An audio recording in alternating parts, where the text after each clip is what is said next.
উচ্চশিক্ষা নিয়ে মেয়ে দেশে ফিরবে, এমনই স্বপ্ন ছিল নাহিদা সুলতানা বৃষ্টির পরিবারের।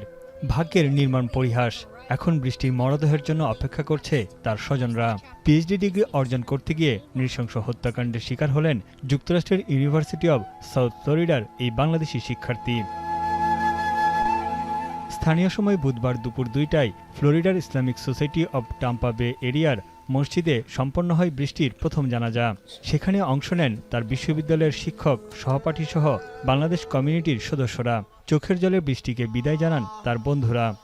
আসসালামু আলাইকুম ওয়া রাহমাতুল্লাহ। We become a family for each other. So for me, it's like they are like my family. So I lost my family member.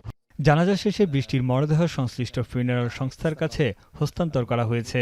দূতাবাসের তত্ত্বাবধানে বৃহস্পতিবার ফ্লোরিডার অরল্যান্ডো বিমানবন্দর থেকে ঢাকার উদ্দেশ্যে রওনা হবে মরদেহ বহনকারী ফ্লাইটটি। আগামী 9 মে শনিবার সকালে মরদেহ ঢাকায় পৌঁছানোর কথা রয়েছে। ওয়াশিংটনে বাংলাদেশ দূতাবাসের প্রেস মিনিস্টার গোলাম মুর্তজা জানান, বৃষ্টির মরদেহ দেশে আনার যাবতীয় খরচ বাংলাদেশ সরকার বহন করছে। এর আগে হত্যার শিকার তারই বন্ধু জামিলের মরদেহ গেল 4 মে ঢাকায় পৌঁছায়। সেখান থেকে তার পরিবারের কাছে মরদেহ আনুষ্ঠানিকভাবে হস্তান্তর করা হয়। নাহিদা বৃষ্টি ও জামিল লিমন দুজনই যুক্তরাষ্ট্রে পিএইচডি শিক্ষার্থী ছিলেন। তাদের মর্মান্তিক মৃত্যুতে শোকের ছায়া নেমে আসে দেশে ও প্রবাসে। তাদের স্মরণে মরণোত্তর ডক্টরেট ডিগ্রি প্রদানের ঘোষণা দেয় বিশ্ববিদ্যালয় কর্তৃপক্ষ। তানভীর জনি, এখন বিশ্ব।